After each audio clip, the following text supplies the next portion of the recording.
Ladies and gentlemen, welcome to episode number 3 of our new series titled Remembering Coach Smolinski. Of course, you've probably heard that we recently lost our great friend, mentor, and coach, Coach Dave Smolinski, who had a tremendous impact on our school community, especially the baseball program. And so we're bringing in former players and friends and colleagues that can help tell the story of the man, the mentor, the teacher that Coach Smo was. And today we've got a really special guest joining us from Matthews, North Carolina, just outside of Charlotte. 1980 grad, Rick Sambrotto. Rick was a dynamic second baseman that played a huge role in that 79 team that had a huge run to Salmac Lee Stadium and eventually lost an extra inning game to Lancaster. And they had another really successful campaign in 1980. In fact, those 2 years they played in the sectional finals was the first time that Hamburg had made the playoffs in over 20 years. Anyway, Rick went on to have a great career at the University of Rochester, and he'll tell the story of how he landed in Matthews, North Carolina, but has had a tremendous coaching career down there, both on the football side of things and on the baseball side of things. Ladies and gentlemen, welcome in Rick Sambrotto. We're going long distance tonight, and we're bringing in a former player of Coach Smo's from North Carolina. Welcome, Rick Sambrotto. Rick, we're so excited to have you in tonight, and just amazing that we've been able to connect here on short notice Yeah. and pay tribute to Coach. So welcome. Thanks for jumping in tonight. Oh, I appreciate it. It's I told you I think I've been meaning to reach out to you for a while now. I've been in Charlotte or Matthews outside of Charlotte came down here in 1986.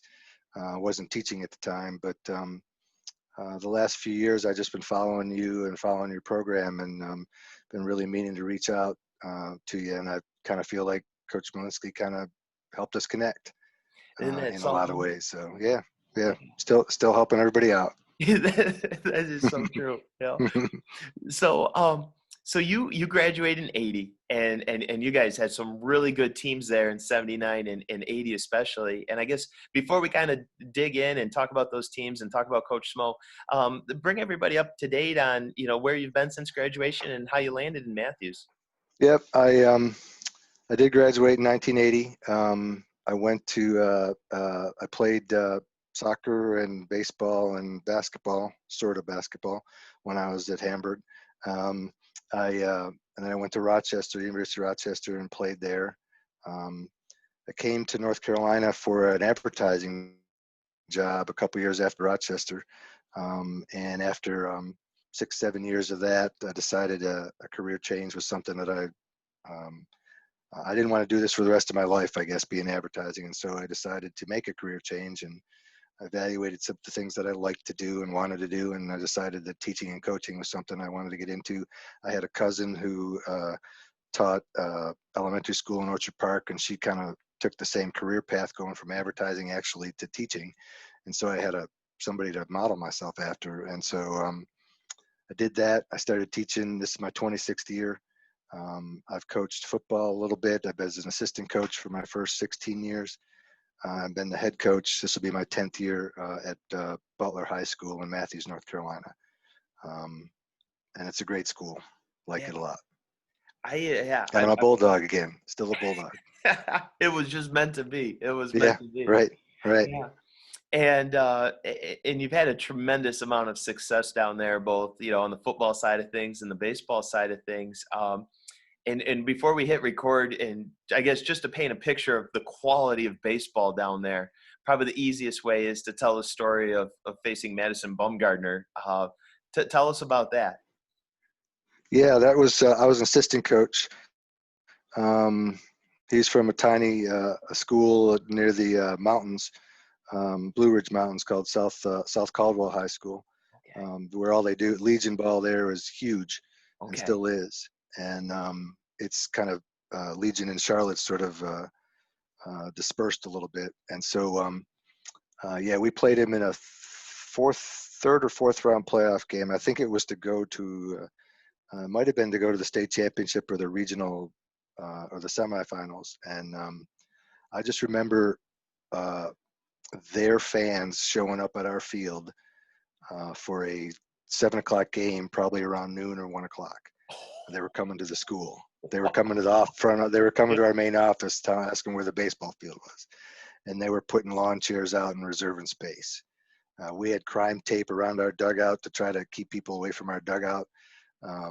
We don't have a whole lot of seating down our foul lines. Down our first base foul line we don't. Third base foul line we have a lot, and it's there's a hill off to the side up where leading up to the football field. And so I bet it's probably the biggest crowd I've ever seen, maybe the second biggest crowd I've ever seen for one of our high school games. There had to be easily over 1,000 people, I think, just wedged in there. And he was, he was everything he advertised. Let me tell you. I mean, he picked 2 runners off, to the point where we barely were getting leads after that. We scored. He hit a home run. We scored 6 runs off on him, and I think we had, Coach and I had said if we score 6 runs, we're going to win, and we ended up losing 10-6. Our pitcher at that time that was our number one. We lost that year. He was 10-1, but we wouldn't have been in that spot if he didn't do that. He actually went to pitch at UNC Charlotte and got a free agent contract with the Angels for a little while. Andrew Smith was his name, and so. I just remember the thing I remember most about that was the attitude our guys had. We had a football player that was our center fielder named Mickey Brewer, and Madisonbaumgardner threw one in a little tight, and Mickey didn't take any garbage from anybody. And so he was kind of waving his bat and saying even with the crowd yelling, you knew exactly what 4-letter words he might have been saying to him. And so the very next pitch, he hit a line drive, like ankle high, right back up the middle. And at the time, like I said, I was assistant coach coaching first base, and Mickey was jogging down the line, screaming and yelling at him the whole time about what, take that. And it was fantastic. It was a riot. Other than losing, it was a great atmosphere. Our first baseman that wasn't going to play for a minute after high school hit a home run off of him, and I'm thinking you can now say for the rest of your life you hit a home run off Madisonbaumgardner. Wow. It was pretty fun. And it's a great environment for high school sports and high school baseball. It's something I didn't think I'd ever be a part of. It's been great. That is outstanding. Yeah, we're trying to get that type of energy and atmosphere, right down into Hamburg here, hopefully. Yeah. So we've obviously lost, a tremendous man here with Coach Smo, and we're going to dive in and kind of reflect on your time with him here. So your connection and relationship with Coach Smo actually started really early. He was your elementary teacher, is that right? Yeah, he was my 5th grade teacher at Armour. Him and a woman named Miss Cimento. In fact, I just saw her commented on his guest book page in the news. They were our co-teachers that year. Okay. And it was great. I don't remember a lot about it really. I remember all my teachers at Armour were great. It was a great place to be. My first 3 years, I sound really old. I'm 58, but my first 3 years of school or 2 years of school were in the old Armour Elementary School building. That's the administration building. Oh, okay. And myself, and then when we moved over to that new building, myself and a classmate who went to kindergarten through senior year with named Carmen Vallarini, who's now Carmen Cluckham. We cornerstone to that building. My mom's got little pictures from the Hamburg Sun or the Suburban Press or whatever it was. And so, he was my teacher, I guess my second year at Armour in 5th grade. And I remember how he laughed. That's what I remember. I even remember that on the baseball field. He just had an awesome laugh, I thought. And that might've been when he started calling me Ricky, because not too many people other than my grandmother called me that, but that's when he started calling me that. Okay. Yeah. That's so cool. So then fast forward, we get into high school, and what was your first encounter with him, on the baseball field once you got into high school there? I had mentioned I went to St. Francis my freshman year, so I wasn't at the junior high. I came over in 10th grade, and I remember we would practice on the I'm trying to remember when you guys would start practicing. Would it be like March or something like that? Yeah, Maybe when you would yeah. start practice. So there's still clearly there's going to be snow on the ground all the time, Mhm. and we would practice either in the gym sometimes at night, Yeah. or we'd practice on the tennis courts. Um, and he would hit wicked fungo on the tennis courts and in the parking lot. It was unbelievable. Um, so I remember there was like a tryout. It was almost like a 2-game tryout for between me and another guy to play varsity our 10th or sophomore year. Okay. Um, and I guess I didn't do well enough in the tryout for that 2 games, those non-conference games, which was fine with me because I remember wanting to play a lot. I didn't know a lot of those older guys, and at the time, I didn't really think about the idea of playing JV or varsity because, I think it was just a different time. You were glad to be around your friends and guys playing baseball. You weren't really thinking about, is this going to lead to something later on? Yeah, I'm yeah. just enjoying the moment. So playing JV baseball wasn't really something that I'd been disappointed about. So, um, but I remember him coming to talk to me saying, I think we already have a decent shortstop, who was going to be Tom Sardini. I think I told you. And so I need somebody that can turn a double play and play second base. And so that's how I learned basically to short arm every throw since then. And play second base. He really did. I believe he was a second baseman when he played. So he taught me all kinds of footwork and all kind of tricks and stuff around the bag. So he was awesome. That's outstanding. So, so then I'm going to read you this clip because we had fun going through some yearbooks today. So this is, I believe this is the 1980 yearbook, but it's describing your 79 season, and which Right. would be your junior year, correct? Um, Right. so it says the 1979 season saw Coach Dave Smolinski's Hamburg varsity baseball team in the sectional playoffs for the first time in 20 years. Captained by Bill Lohman and Ed Bates, the Bulldogs were Mm-hmm. able to recover from a slow start to earn a playoff berth. Strong pitching, clutch hitting, and $1 million defense led Hamburg to successive playoff victories, only to lose the heartbreaker to Lancaster in extra innings. With 3 juniors returning as Division I All-Stars, Hamburg baseball is bound to stay at the top for years to come. That sounds like an incredible season. Can you walk us through that and help us recapture that 79 season? Yeah, a little bit. It's um, we lost our first 6 games. I remember I went back and looked at that yearbook too myself actually over the weekend, and was talking to some of the guys that were on that team. One of those pitchers, Tim Hopkins, was a junior so at the time, and we lost our first 6 games. Um, we were in a conference with Orchard Park and Maryvale and one of the West Senecas. I can't remember which one. I think Lancaster was.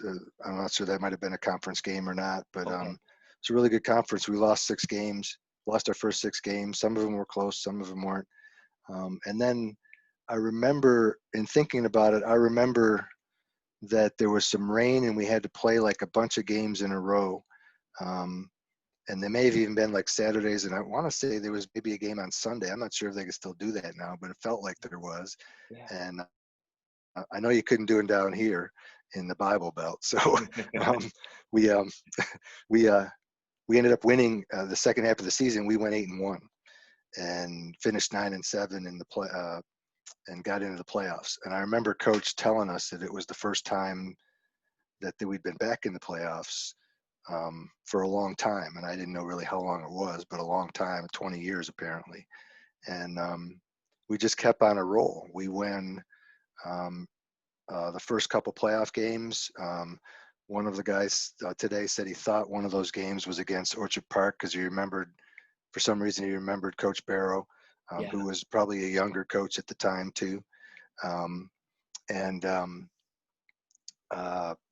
so we won those first couple games. And I remember this. I do remember that the sports banquet was the same night as one of those playoff games.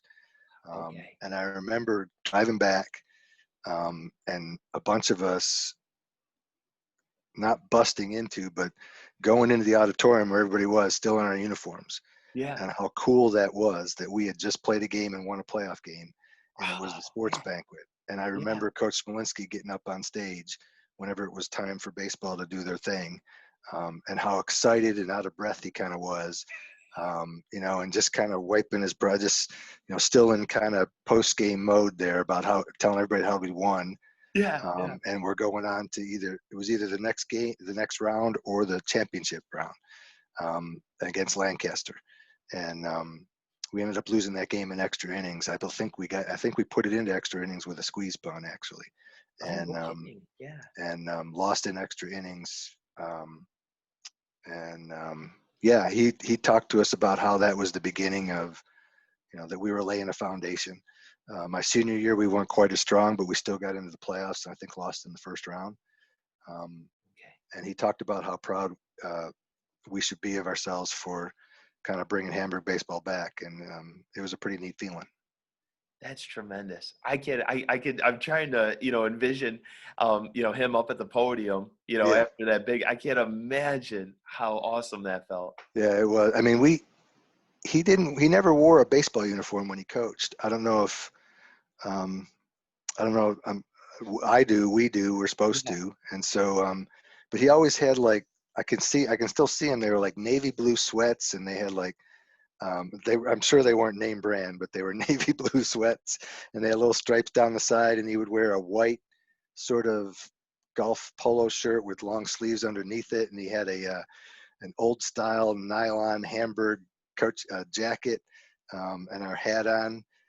I picture, if he had ever worn shorts, he probably would have wore those old style bike coaches Yes. shorts. It Yeah. would have Yeah. been. Um, but yeah, he was just all sweaty up there, and just he was as happy as he could be. Yeah. Oh my gosh, that's so. I guess and I'm sure your mind's just been flooded with Hmm. memories over the last couple of days. What are your lasting memories of Coach? When you played for him specifically. Ultimately, what is his legacy as a coach? You know, I've been taking some notes for the last couple of days just to jog my own memory, and I texted some guys. I said, "You guys got any things you remember?" Um, and there was just some other things. I remember back when coaches still thought that baseball was kind of like a cross country sport where everybody would run a mile and do all this stuff, Yeah. which nobody really does anymore if you're kind of keeping up with things. And so, but we would run the laps around, the whole outside of the fence at Howe Field, the green fence before they put the temporary one up there, which is now, I guess, a permanent one. And I just remember that we would get to like left field or the third base area coming back in toward the dugout. And here he would come sprinting past everybody, probably 30 some years old, a little bit of beer belly on him, and saying, I gotta get back in shape from racquetball. I gotta get back in shape from Yes. racquetball. And he Yes. would beat us every time, no matter what. And then and we would make fun of him sometimes the way he ran, but he would beat us every time. He was disciplined. I remember everybody had to have black cleats, and black shoelaces. Couldn't have white shoelaces, Okay. which makes me laugh now. But I remember the first years that I was a baseball coach, even the assistant coach, and the head coach liked the idea. He agreed with it too. We banned white cleats from our team for a long time, and our colors were like silver, black, and red. So a white cleat would have kind of lent itself to it. But we said, no, you got to wear. And I just remember Coach Smolinski's voice in my head saying, no black, I'll get rid of those white shoelaces. You have to have black shoelaces. Um, he was just, he pitched he threw BP without a screen, Yeah. um, which I just can't understand. I mean, I remember one time he had a bruise like in his abdomen, stomach area, um, and still was able to, he actually got knocked down and got back up and kept throwing. Wow. Um, just can't imagine. I mean, that's crazy now when you think about Yeah. it. Yeah. That's just crazy. Especially me throw. I mean, now I'm throwing like I move up every year. I'm probably Yeah. 40 feet away from him now. But he was from a decent distance, but not a distance where, that you're thinking this is a safe idea. Oh my gosh.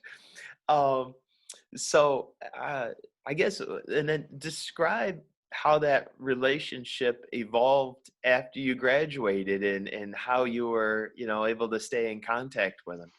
Yeah, we kind of didn't stay in contact for a while after I'd moved here. Yeah. Um, I would follow what was going on with the teams. All my family still lived. My sister and my mom still lived there.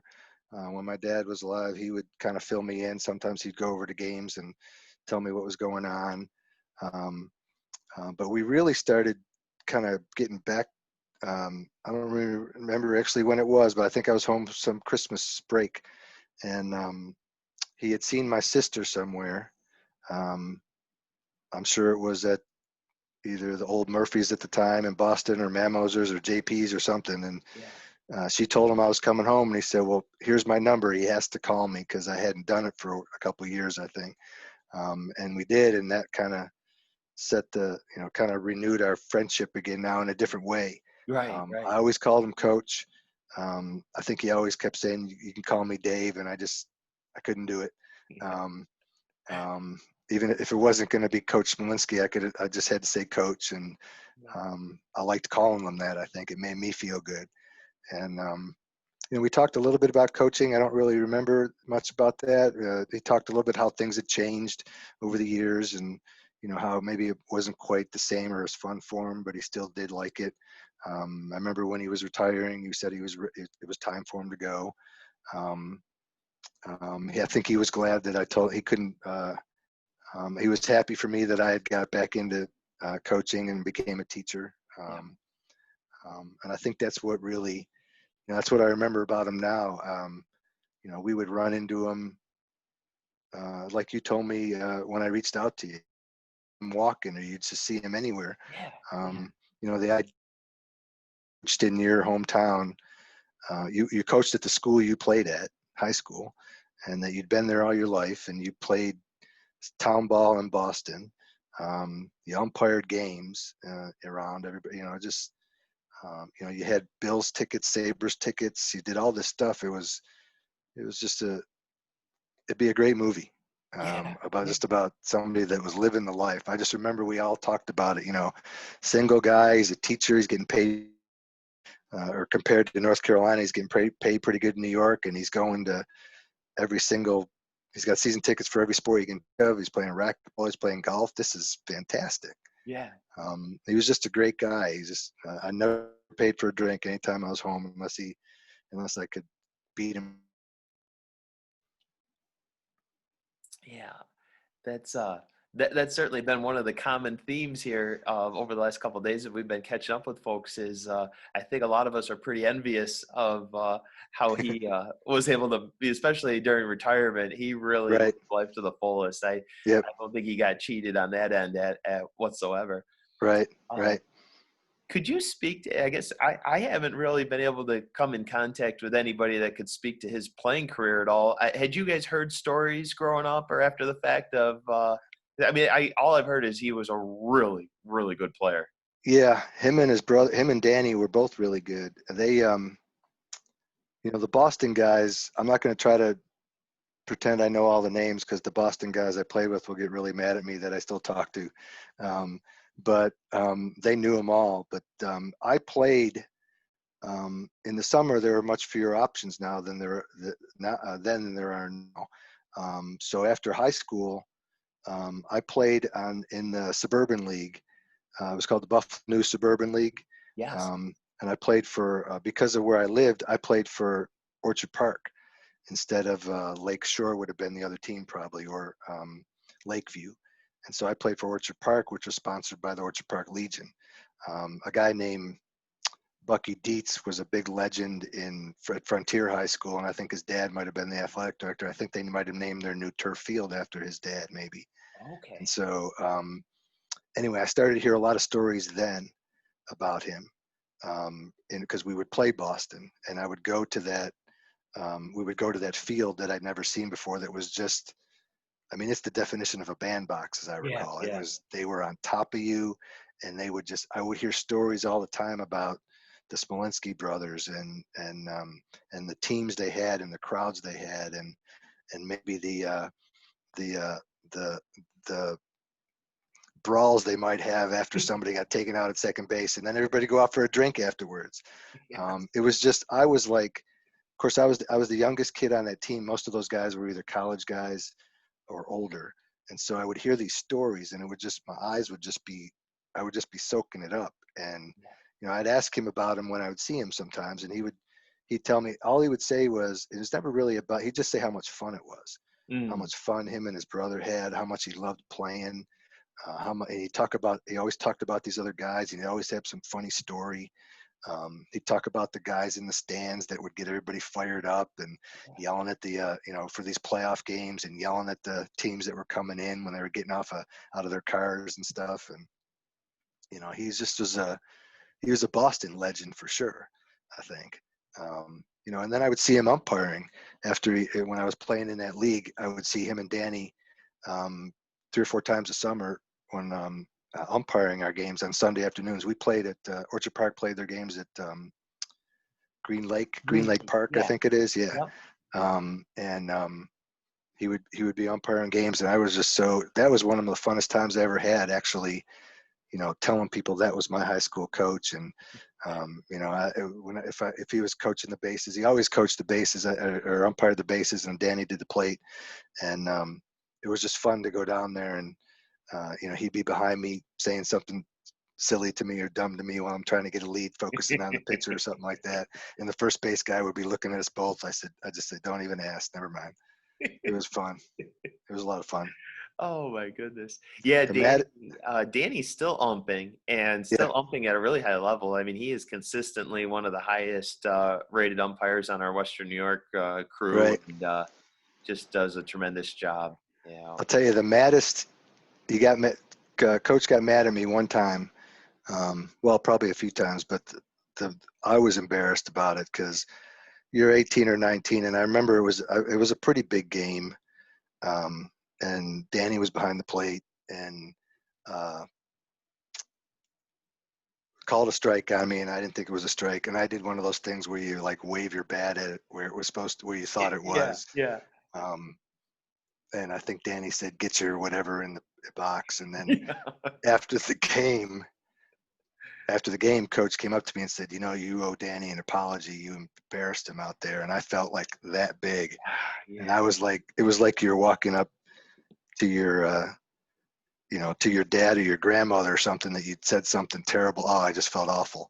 And um, I remember apologizing to Danny, and he didn't make me feel any better. I remember that. He was just like, Danny was a lot more sarcastic, I think, than Coach was sometimes, I remember. And I just remember him. I remember thinking, man, I apologize to you. You're not making me feel any better. You're making this worse. And I remember looking over at Coach, and he just kind of raised one eyebrow like, yeah, he's going to hang on to that for a while. So it was, it's a funny memory now, but those Yeah. guys were great to be around. Oh my goodness gracious. I'll tell you, Rick, I feel like we could do this for 2 or 3 more hours, I buddy. know. This is a lot of fun. Yeah. Um, well, let me give you a chance to empty your pockets here. Any other stories or memories that we haven't hit yet? Um, there's a couple things. There's stuff that this is like off the field stuff, I mean, there's a guy, one of our teammates told me a story, and I probably shouldn't say who it was, but um, he was, this was when the drinking age was 18. And so Sure. he went out to a place called Fast Annie's, which was over off of like Rogers Road or something. And he Okay. said, of course, it was underage, he said. And I think this was indicative of Coach, because my buddy said he got out of the car. I wasn't with him, thank goodness. He got out of the car, um, and Coach was in the parking lot walking into Fast Annie's. And my buddy couldn't get in the car fast enough before Coach saw him. And he said to him, I'm not cramping your style, am I? And it just made me laugh when he reminded me of that story, because we've told it before and I'd forgotten it. And I've heard, and even talking to Coach a couple times afterwards, he said, before, he said, I didn't mind doing that because you guys were 18, and if you were 18, I really couldn't say anything to you. I don't remember ever running into him then. I remember running into him afterwards, after I was out of school. But he said now that was a little bit more challenging because the drinking age isn't 18 anymore; it's 21. And so, but he went around to. I mean, I think the part about it now that hits me is that I'm not sure too many coaches would do that today and give the kid sort of almost a break or a pass almost. But the other thing is, I think that, like I told you, I think just coaching in your town, that stuff's going to happen. That's something you had to deal with Yeah, sometimes. And I yeah, think, yeah. and the way he managed that and did all that all these years, I mean, it probably was not as easy as he made it look. And I'm sure he had people that he told that stuff to, that he struggled with it. But he was just a good guy that way. I mean, I think he just, I didn't realize until I read about it, that, he was 72 years old. He was only 15 years old or 14 years older than I was. But when I Wow. was playing for him, it felt like, which really is like maybe an older brother almost, or a cousin. But when he was coaching, it felt like he was a dad. Yeah, And yeah. um, uh, looking out for all of us on the field and off the field too. He came to my graduation party in high school, um, came late in his umpiring uniform, covered in dust and dirt and everything. Yeah.